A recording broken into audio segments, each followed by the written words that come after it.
Hello बच्चों, स्वागत है आपका एफटी स्टडी चैनल पे। आज मैं आपको क्लास 12 का पॉलिटिकल साइंस का मिड टर्म का सैम्पल पेपर कराने जा रहा हूँ। ये आपके 2025 और 26 के सेशन के बच्चों के लिए। तो आइए हम शुरू करते हैं। बच्चों, जो आपका पेपर होगा वो 5 खंडों में आएगा, जिसमें ए बी सी डी और ई खंड होंगे। ठीक है, टोटल प्रश्न आपके 30 होंगे। सभी प्रश्न आपके लिए जरूरी होंगे, अनिवार्य हैं। प्रश्न संख्या 1 से 12 तक आपके एमसीक्यू टाइप के होंगे, 1 मार्क्स के। इन क्वेश्चन नंबर 13 से 18 तक आपके 2 मार्क्स के होंगे। 50 से 60 शब्दों से अधिक आपको इनके उत्तर नहीं देने होंगे। प्रश्न संख्या 19 से 23 तक आपके 4 मार्क्स के होंगे, जिनके उत्तर आपको 100 से 120 शब्द से अधिक नहीं देने होंगे। प्रश्न संख्या 24 से 26 तक आपके चित्र और मानचित्रधारी प्रश्न होंगे। ठीक है, और अनुच्छेद।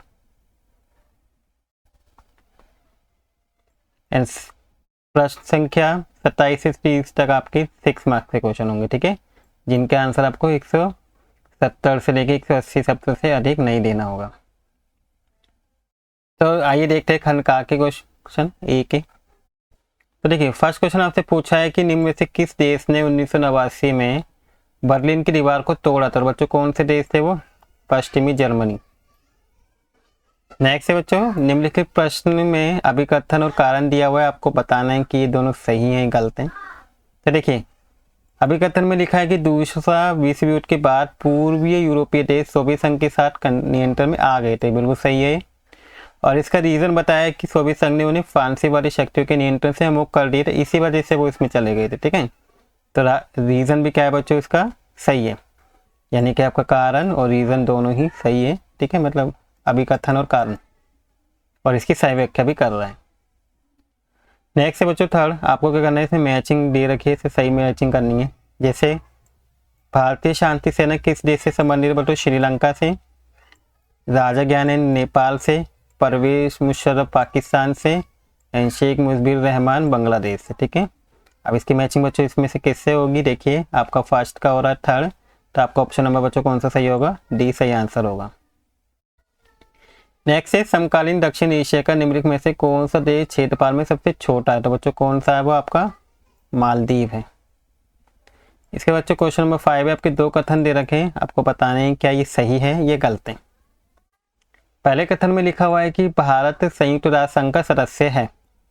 दूसरा कथन लिखा है कि भारत के पास वीटो पावर नहीं है। ठीक है, तो बच्चों ये दोनों ही क्या है? सही है। ठीक है, नेक्स्ट है, निम्नलिखित घटना को कालानुक्रमिक व्यवस्था में मतलब समय के अनुसार इसको अरेंज करना है। देखिए, कौन सा घटना सबसे पहले घटी है उसको पहले लिखना है। देखिए, सबसे पहले बच्चों इसमें लिखा है प्रथम विश्व युद्ध की समाप्ति 1918 में हुई थी। ठीक है, इसके बाद संयुक्त राष्ट्र संघ का जो गठन है वो कब हुआ था? राष्ट्र संघ का 1919 में। एंड भारत संयुक्त राष्ट्र का सदस्य कब बना था? 30 अक्टूबर 1945 को बना था। एंड संयुक्त राष्ट्र संघ का गठन कब किया गया था? अक्टूबर 24 में। देखिए, ये दोनों ईयर सेम है लेकिन डेट का अंतर है। 6 दिन बाद क्या होगा? तो भारत इसका सदस्य देश बन गया था। ठीक है, तो अब इसे बच्चों क्रम से लगाएंगे तो आपका पहला आ जाएगा फर्स्ट, फिर सेकंड, इसके बाद बच्चों आपका इसके अकॉर्डिंग फोर्थ आएगा, फिर थर्ड आएगा। ठीक है, जो ऑप्शन नंबर आपका बी है। नेक्स्ट है बच्चों आपका क्वेश्चन नंबर 7, सुरक्षा की गैर पारंपरिक अवधारणा को किस नाम से भी जाना जाता है? अन्य नाम से जाना जाता है, वो बताना है। देखिए, गैर पारंपरिक अवधारणा कौन से बच्चों? इनमें से आपकी संसाधन सुरक्षा है। नेक्स्ट बच्चों, विस्टन भारत में बसने के लिए अमेरिका छोड़ देता है और वो किस श्रेणी में आएगा? यदि वो अमेरिका को छोड़ देता है तो प्रवासी के अंदर आएगा। ठीक है, नेक्स्ट बच्चों क्वेश्चन नंबर 9, आपको गलत मैचिंग पहचानी, इसमें से कौन सी गलत है? देखिए, वैश्वीकरण के सकारात्मक प्रभाव पश्चिमी संस्कृति का थोपना, ये गलत है। ठीक है, तो इसका आंसर ये होगा। नेक्स्ट 10 क्वेश्चन बच्चों कि भारतीय भोजन में पिज्जा और पास्ता का समावेश किसका एक प्रकार है? तो किसका है बच्चों? ये सांस्कृतिक वैश्वीकरण का प्रकार है। 11वां क्वेश्चन है बच्चों, रियासतों को भारत में शामिल करने के लिए डैश पर हस्ताक्षर किए गए थे। ठीक है, जब उसको भारत के अंदर शामिल किया था तो कौन सा पत्र था बच्चों? वो विल्य पत्र था जिसपे साइन किए गए थे। नेक्स्ट है 12 क्वेश्चन कि मणिपुर को भारत में किस वर्ष शामिल किया गया था? तो मणिपुर को भारत में बच्चों सितंबर 1948 के अंदर शामिल किया गया था। इसके बाद बच्चों खंड ब आता है। ठीक है, इसमें 13 क्वेश्चन पूछा गया कि साइबर सुरक्षा क्या है और ये क्यों जरूरी है। तो देखिए बच्चों, इसका आंसर है साइबर सुरक्षा का अर्थ है कि कंप्यूटर, नेटवर्क, इंटरनेट, डाटा, ये सूचना प्रणालियों को अनधिकृत पहुंच, हैकिंग, वायरस, साइबर हमलों से, अपराधों से सुरक्षित करना। ठीक है, उसे हम साइबर सुरक्षा कहते हैं। इसका महत्व बच्चों ये है कि ये राष्ट्रीय सुरक्षा और व्यक्तिगत डाटा की रक्षा करता है और यह है बैंकिंग, रक्षा, संचार और ई गवर्नेंस जैसी डिजिटल सेवाओं को भी क्या करता है, सुरक्षित बनाता है। नेक्स्ट बच्चों 14, यदि आप मिखाइल गोर्बाचेव की जगह होते तो सोवियत संघ को पतन को रोकने के लिए आप कौन कौन से 2 कदम उठाते। तो देखिए, अगर मैं मिखाइल गोर्बाचेव की जगह होता तो सोवियत संघ के विघटन को रोकने के लिए ये निम्नलिखित 2 कदम उठाता। फर्स्ट, जो उन्होंने खुलेपन की नीति को इतनी तीव्र गति से लागू किया था वो लागू नहीं करता, क्योंकि इससे सरकार की आलोचना और असंतोष क्या हो जाती, तेजी से बढ़ जाती। सेकंड, राजनीतिक सुधार को आर्थिक सुधार से पहले लागू नहीं करता, क्योंकि आर्थिक स्थिति को बिना राजनीतिक स्वतंत्रता ने अराजकता पैदा कर देता है। ठीक है, इसके बच्चों क्वेश्चन नंबर 15 है कि संयुक्त राष्ट्र संगठन के लिए आवश्यक किन्हीं 2 प्रकार के मूलभूत सुधारों के बारे में बताइए कि इसमें इस संगठन में कौन से ऐसी चीजें हैं जिनमें सुधार होना जरूरी है। तो देखिए बच्चों, पहला तो ये है कि जो सुरक्षा परिषद में सुधार होना चाहिए, इसमें जो स्थायी सदस्य की संख्या है उनको क्या करना चाहिए, बढ़ा देना चाहिए। सेकंड, जो विकासशील देश हैं जिनका भी विकसित नहीं हुए, वो विकास कर रहे हैं, जैसे भारत, ब्राज़ील, जापान, इन आदि को स्थायी सदस्यता इनको मिलनी चाहिए, इनको भी स्थायी बनाया जाना चाहिए। ठीक है, सेकंड है प्रशासनिक एवं संरचनात्मक सुधार करना चाहिए। संगठन के कार्य को अधिक लोकतांत्रिक और पारदर्शी और प्रभावी बनाया जाना चाहिए और वीटो पावर का जो दुरुपयोग हो रहा है उसको कंट्रोल करना चाहिए। ठीक है, इसके बाद बच्चों 3 क्वेश्चन है कि यदि भारत का विभाजन नहीं होता तो इसके कोई 2 प्रभाव क्या होते। तो देखिए बच्चों, अगर भारत का विभाजन नहीं होता तो इसके प्रभाव निम्नलिखित होते हैं। फर्स्ट, सांप्रदायिक एकता बनी रहती, हिंदू और मुस्लिम एक ही देश में मिलजुल कर रहते हैं, जिससे देश में सांप्रदायिक तनाव और हिंसा कम होती। सेकंड, की राजनीतिक और आर्थिक शक्ति अधिक होती और भारत और पाकिस्तान एक साथ मिलकर एक मजबूत राष्ट्र बनते हैं, जिससे एशिया में उसकी राजनीतिक, सैन्य और आर्थिक स्थिति क्या होती और मजबूत होती। नेक्स्ट क्वेश्चन बच्चों 17 की 1947 में भारत के विभाजन के बाद दोनों पक्षों की शरणार्थियों की कोई 2 तात्कालीन आवश्यकताएं लिखी। तो आइए इसका आंसर देखते हैं। देखिए, 1947 में भारत के विभाजन के बाद दोनों देश भारत और पाकिस्तान में शरणार्थियों की स्थिति बहुत कठिन थी। उनकी कुछ तात्कालीन आवश्यकता है निम्नलिखित हैं। जैसे फर्स्ट है आपका आश्रय और भोजन की अव्यवस्था। लाखों लोग अपने घरों से विस्थापित हो गए थे, इसलिए उन्होंने तुरंत रहने की जगह, भोजन, पानी की आवश्यकता थी। सेकंड, सुरक्षा और पुनर्वास। शरणार्थियों की हिंसा से सुरक्षा और नए स्थान पर बसाने की आवश्यकता थी, ताकि वे अपने जीवन को फिर से क्या कर सकें, शुरू कर सकें। नेक्स्ट क्वेश्चन बच्चों 18वां कि प्रजा सोशलिस्ट पार्टी का गठन किसने किया था और भारत के स्वतंत्र संग्राम में उनके किसी एक योगदान के बारे में बताइए। तो बच्चों जो इसका जो गठन किया था वो जयप्रकाश नारायण ने किया था और उन्होंने क्या योगदान दिया, उन्होंने भारत छोड़ो आंदोलन में 1942 में जो हुआ था उसमें सक्रिय भाग लिया था और युवा को संगठित करके अंग्रेजों के मतलब इकट्ठा करके अंग्रेजों के खिलाफ संघर्ष किया था। इसका बच्चों खंड सी आता है। ठीक है, इसमें आपका 19 क्वेश्चन है कि पाकिस्तान में प्रभावी लोकतंत्र लागू न होने के किन्हीं 4 कारणों को संक्षेप में व्याख्या कीजिए। तो देखिए बच्चों, इसका आंसर है कि पाकिस्तान में प्रभावी लोकतंत्र लागू न हो पाने के 4 कारण है। फर्स्ट ये है कि पाकिस्तान में सेना ने बार बार सरकार को अपारदर्शी कर सैन्य शासन स्थापित किया, जिससे स्वतंत्र क्या हो गया, कमजोर हो गया। सेकंड, कमजोर राजनीतिक दल थे यहाँ की, राजनीतिक दल में एकता और स्थिरता की कमी रही, जिससे वे लोकतांत्रिक शासन को मजबूती नहीं दे सके। ठीक है बच्चों, 4 बताने आपके। तीसरा कारण है बच्चों आपका कि संविधान में अस्थिरता। पाकिस्तान ने कई बार संविधान बदला है, कभी कभी स्थायी लोकतांत्रिक ढांचा ये नहीं बना सके, इनका संविधान कभी भी स्थायी नहीं रहा। फोर्थ बच्चों धार्मिक कट्टरता और सामाजिक असमानता। राजनीति में धर्म का अत्यधिक प्रभाव और सामाजिक असमानता लोकतंत्र की जड़ों को क्या करती है, कमजोर करती रही इनकी। 20वां क्वेश्चन है बच्चों की भारत की सुरक्षा नीति के किन्हीं 4 घटकों की व्याख्या कीजिए। तो देखिए, भारत की सुरक्षा नीति के 4 घटक निम्नलिखित हैं। पहला है सैन्य शक्ति।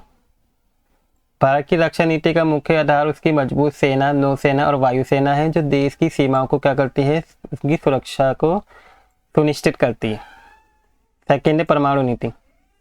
भारत की परमाणु नीति नो फर्स्ट यूज के सिद्धांत पर आधारित है, यानी भारत पहले परमाणु हमला नहीं करेगा कभी भी। तीसरी आंतरिक सुरक्षा। आतंकवाद या नक्सलवाद या अलगाववाद जैसी आंतरिक चुनौतियों से निपटना भी भारत की सुरक्षा नीति का एक महत्वपूर्ण भाग है। फोर्थ बच्चों कूटनीतिक संबंध। पड़ोसी देश और विश्व शक्तियों के साथ शांतिपूर्वक सहयोगपूर्वक संबंध बनाए रखना, ताकि क्षेत्रीय स्थिरता क्या रहे, बनी रहे।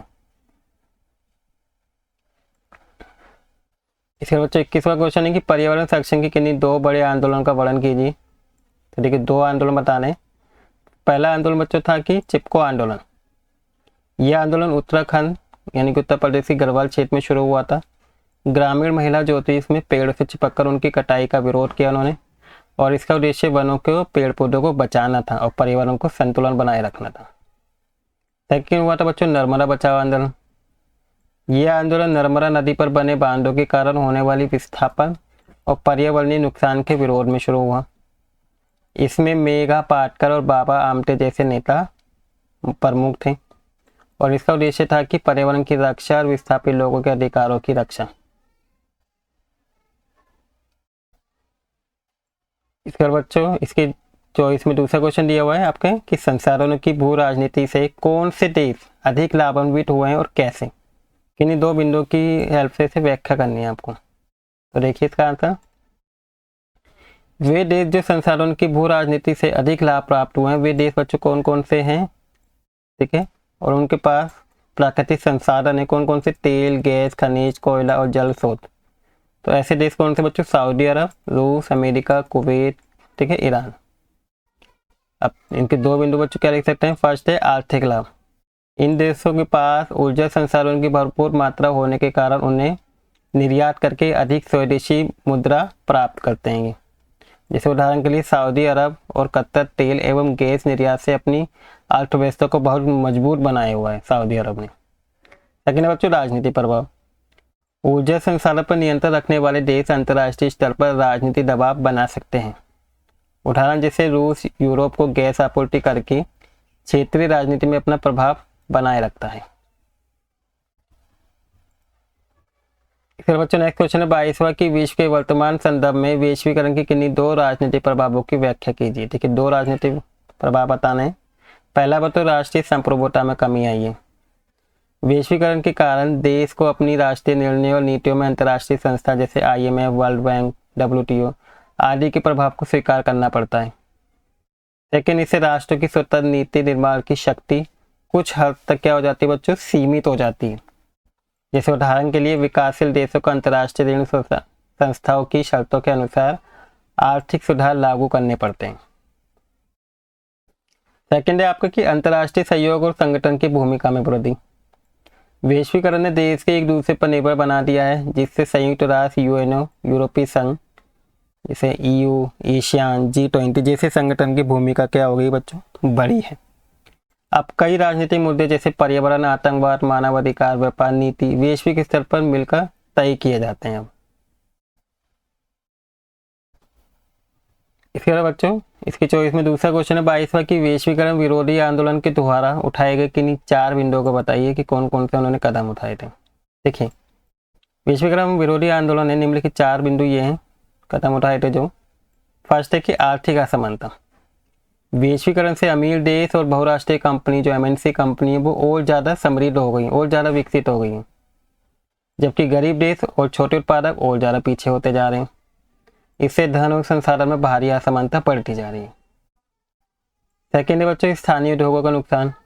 विदेशी कंपनियों के आगमन से स्थानीय कारीगर, छोटे व्यवसाय को नुकसान पहुंचा है और स्थानीय उत्पादन घट गया है और रोजगार के अवसर भी क्या हो गए हैं, कम हो गए। थर्ड है बच्चों सांस्कृतिक एकरूपता।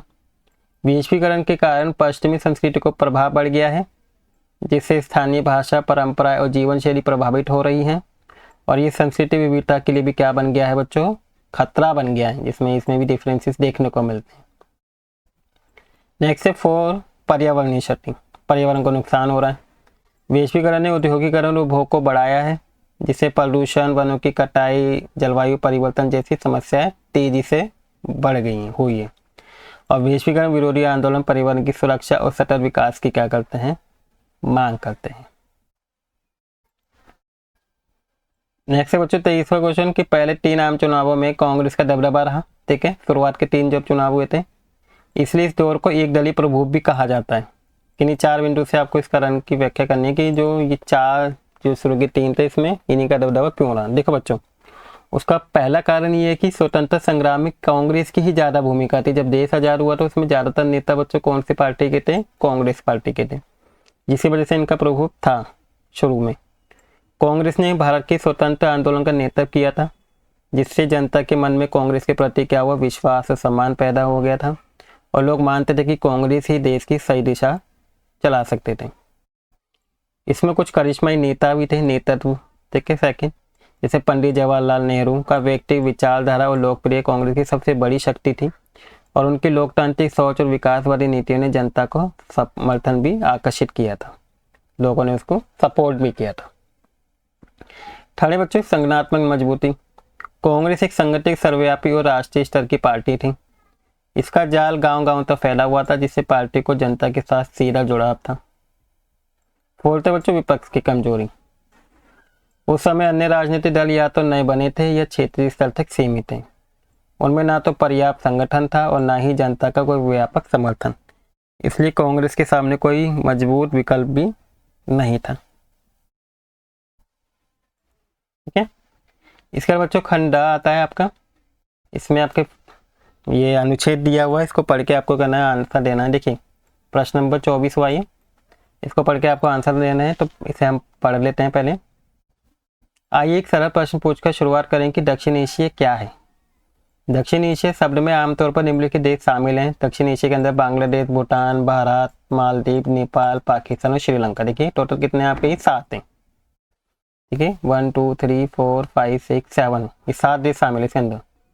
और उत्तर में विशाल हिमालय, दक्षिण पश्चिम और पूर्व में विशाल हिंद महासागर है, और अरब सागर और बंगाल की खाड़ी भी इस क्षेत्र को एक प्राकृतिक अनुस्थान प्रदान करती है, जो इस उपमहाद्वीप की भाषाई, सामाजिक और सांस्कृतिक विशेषता के लिए काफी हद तक जिम्मेदार है। इस क्षेत्र की सीमाएं पूर्व और पश्चिम में उतनी स्पष्ट नहीं है जितनी उत्तर और दक्षिण में। पूरे देश की चर्चा में अक्सर अफगानिस्तान, म्यांमार को शामिल किया जाता है।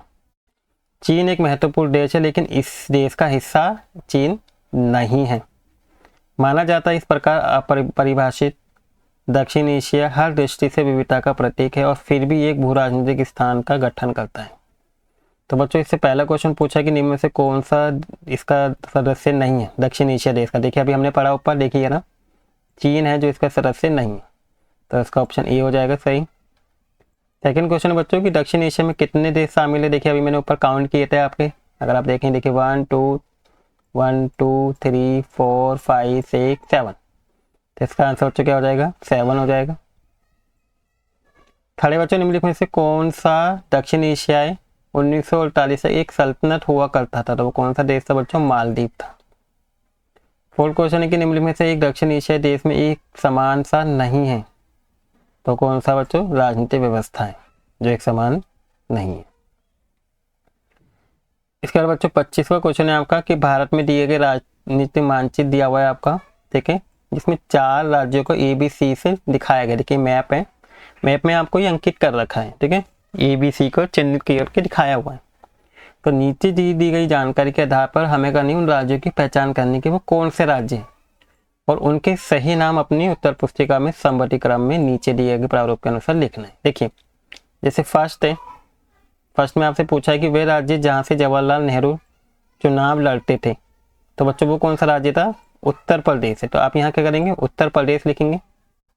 इसके बाद बच्चों हम देखेंगे कि उत्तर प्रदेश कहाँ पे दिया हुआ है, ठीक है, यहाँ पे आप उत्तर प्रदेश लिखेंगे, वो यहाँ लिखेंगे, ठीक है, यहाँ पे उत्तर प्रदेश लिखेंगे और यहाँ पे आपको उससे संबंधित वर्णमाला लिखना है। जैसे आप देखेंगे उत्तर प्रदेश कहाँ दिया हुआ है मैप में, देखिए अगर आप देखेंगे तो आपका जो डी है ये आपका उत्तर प्रदेश है। तो आप क्या करेंगे, उत्तर प्रदेश यहाँ पे लिख देंगे और यहाँ पे क्या लिख देंगे बच्चों, डी। ठीक है, ठीक है, यहाँ पे आप राज्यों के नाम लिखेंगे। सेकंड में पूछा है कि वह राज्य जहाँ सरदार वल्लभ भाई पटेल का जन्म हो उसे वो कौन सा है बच्चों, गुजरात। तो आप यहाँ पे क्या करेंगे, यहाँ पे गुजरात लिखेंगे। ठीक है, थर्ड वाले में आप देखेंगे गुजरात कहाँ पे दिया हुआ है, कौन सा अंक क्या रखा है गुजरात को, सी। ठीक है, तो आप क्या करेंगे, यहाँ पे सी लिख देंगे। फोर्थ बच्चों की पाकिस्तान सीमा के निकट भारतीय राज्य कौन सा है। ठीक है, तो भारत कौन सा राज्य बच्चों, ये आपका पंजाब है। तो यहाँ पे क्या करेंगे बच्चों, आप पंजाब लिख देंगे। अब पंजाब के लोकेशन देखेंगे कि पंजाब कहाँ है, आपका ए है। ठीक है, तो आप यहाँ पे क्या करेंगे बच्चों, ए लिख देंगे। फोर्थ बच्चों बांग्लादेश सीमा के निकट भारतीय राज्य कौन सा है, पश्चिम बंगाल। तो आप क्या करेंगे, यहाँ पे पश्चिम बंगाल लिख देंगे। और पश्चिम बंगाल कहाँ पे लोकेट है, आपका बी। ठीक है, तो आपको यहाँ पे दिखा देंगे, बी लिख देंगे। ठीक है, इस तरीके से आप इसको कर लेंगे। इसके बाद बच्चों नेक्स्ट क्वेश्चन है, ये डिस्ट्रिक्ट वाले विद्यार्थियों के लिए सेम वही क्वेश्चन है। ठीक है, वह राज्य जहाँ जवाहरलाल नेहरू का चुनाव लड़ते थे, उत्तर प्रदेश। वह राज्य जहाँ सरदार वल्लभ भाई पटेल का जन्म हुआ, गुजरात है। बांग्लादेश सीमा के निकट भारतीय राज्य कौन सा, पंजाब। एंड बांग्लादेश सीमा के निकट भारतीय राज्य पश्चिम बंगाल है। इसका बच्चों 26वां क्वेश्चन है आपका, नीचे एक कार्टून दे रखा है, इसको देखना है और इसको देख के आंसर देने। इस चित्र में कौन सा विशाल जहाज दिखाया गया है, देखिए कौन सा जहाज दिखाया गया है, आपको टाइटैनिक जहाज को दिखाया गया है। नेक्स्ट बच्चों इसका सेकंड की, ये विशाल जहाज किस संगठन से मिलता जुलता है, ये आपका यूरोपीय संघ से मिलता जुलता है। ठीक है, यहाँ पे देखिए 12 स्टार्स भी दिखाए हुए हैं इसके अंदर। नेक्स्ट है बच्चों ओपेक। ठीक है, ये आपका ये हिमखंड क्या दर्शा रहा है, तो हिमखंड दर्शा रहा है कि यूरोपीय संघ के सामने आने वाली समस्या को दर्शा रहा है। फोर्थ है कि यूरोपीय संघ के ध्वज में कितने सितारे हैं, इसमें 12 सितारे हैं। इसके बच्चों इस क्वेश्चन की जगह दृष्टि वाले विद्यार्थियों के लिए दिया हुआ है क्वेश्चन कि यूरोपीय संघ में कितने ध्वज में कितने सितारे होते हैं, 12 तारे। कौन सा देश यूरोपीय संघ से बाहर हो गया है, वो कौन सा हुआ बच्चों, ब्रिटेन हो गया। इन यूरोपीय संघ के सामने आने वाली किसी एक समस्या के बारे में बताइए, तो कौन सी समस्या आती है बच्चों, आर्थिक असमानता की। फोर्थ है कि यूरोपीय संघ के किसी ऐसे देश का नाम बताइए जिसके पास परमाणु शक्ति है, तो वो कौन सा देश है बच्चों, फ्रांस है। ठीक है, चलो बच्चों आपको खंड ई आता है। ठीक है, खंड ई में मैं आपको नेक्स्ट पार्ट में कराऊंगा। ठीक है, इसके क्वेश्चन, क्योंकि इसके जो आंसर है वो बहुत लॉन्ग है और वीडियो काफ़ी लॉन्ग हो जाएगी, तो मैं इसको नेक्स्ट पार्ट में करा दूंगा। आज की इस वीडियो में यहीं तक रखते हैं।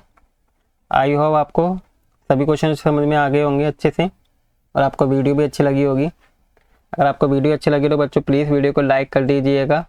ठीक है, और अगर आप इस चैनल पर नए हैं तो बच्चों प्लीज़ चैनल को सब्सक्राइब भी कर दीजिएगा। Thank you for watching video.